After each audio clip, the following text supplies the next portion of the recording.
ان دنوں بدقسمتی سے پاکستان ہی نہیں بلکہ دنیا بھر میں محمد بن سلمان کی گھڑی کی دھوم مچی ہے، جو عالمی سطح پر پاکستان کی بدنامی کا موجب بن رہی ہے۔ لیکن دوسری طرف عمران خان نیازی اب بھی بڑی ڈیٹائی سے یہ کہہ رہے ہیں کہ میری گھڑی میری مرضی۔ اس حوالے سے سب سے پہلے جس صحافی نے امر بالمعروف و نہی عن المنکر کا فریضہ سر انجام دیتے ہوئے عمران خان سرکار سے سوال پوچھنے کی گستاخی کی تھی، ان کا نام رانا ابرار خالد ہے۔ انہوں نے سوال پوچھنے کی ہمت اس وقت کی تھی جب فوج، ایجنسیاں اور عمران خان ایک پیج پر تھے، اور جب ملک میں 400 مرشد نہیں کا جادو سر چڑھ کے بول رہا تھا۔ رانا صاحب کی اس صحافتی کاوش کے جواب میں پہلے انہیں کروڑوں روپے کا لفافہ دے کر خاموش کرنے کی کوشش کی گئی، جو انہوں نے ٹھکرا دی۔ پھر ان کو نوکری سے نکالا گیا اور وہ آج تک بے روزگار ہیں۔ عمران خان نیازی کے اس فرمان کہ میری گھڑی میری مرضی کے بعد انہوں نے عمران خان کے نام میرے کالم کے ذریعے ایک کھلا خط لکھا ہے، جسے آپ بھی ملاحظہ کیجئے۔ جناب عمران خان صاحب، جس گھڑی کو آپ ذاتی بتا رہے ہیں وہ آپ کی ذاتی نہیں تھی، کیونکہ ہیرو والی گھڑی سمیت 1.2 کروڑ ڈالر کی لگ بھگ مالیت کا گراف کا سیٹ سعودی ولی عہد نے آپ کو نہیں بلکہ وزیر اعظم کو گفٹ کیا تھا۔ نہ صرف آپ نے امانت میں خیانت کی اور اخلاقیات کی دھجیاں بکھیرتے ہوئے سعودی ولی عہد کا تحفہ سرے بازار بیچ ڈالا،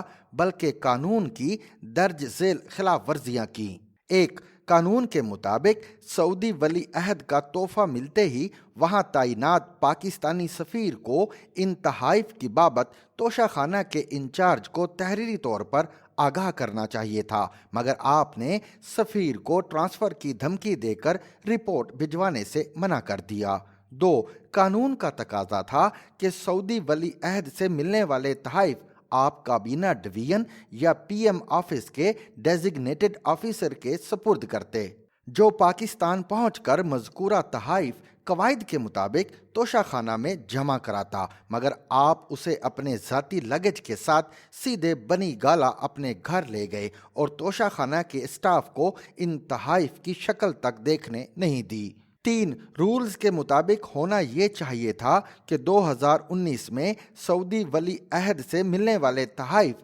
پہلے توشہ خانہ میں جمع ہوتے اور پھر آپ بطور ریسیپینٹ مذکورہ تحائف کو ریٹین کرنے کی تحریری درخواست ماں بیان حلفی انچارج توشہ خانوں کو بھجواتے، مگر آپ نے ایسا نہیں کیا۔ 4، تحائف ریٹین کرنے کے لیے آپ کی درخواست موصول ہونے کے بعد انچارج توشہ خانہ 15 روز میں رولز کے مطابق خط بھجوا کر ایف بی آر سے اور مارکیٹ سے اپریزر بلاتا، جو مذکورہ تحائف کا ایگزامینیشن اور پرائس ایویلویشن کر کے مارکیٹ نرخوں کے مطابق قیمت کا تعین کرتے، مگر بدقسمتی سے ایسا نہیں ہوا، کیونکہ مذکورہ تحائف توشہ خانہ میں لائے ہی نہیں گئے اور آپ کی ہدایت پر بغیر اپریزل کے مذکورہ تحائف کی ریٹیننگ کی رسمی کارروائی پوری کی گئی۔ 5، ہونا یہ چاہیے تھا کہ رولز کے مطابق توشہ خانہ کی پرائس ایویلویشن کمیٹی بنائی جاتی،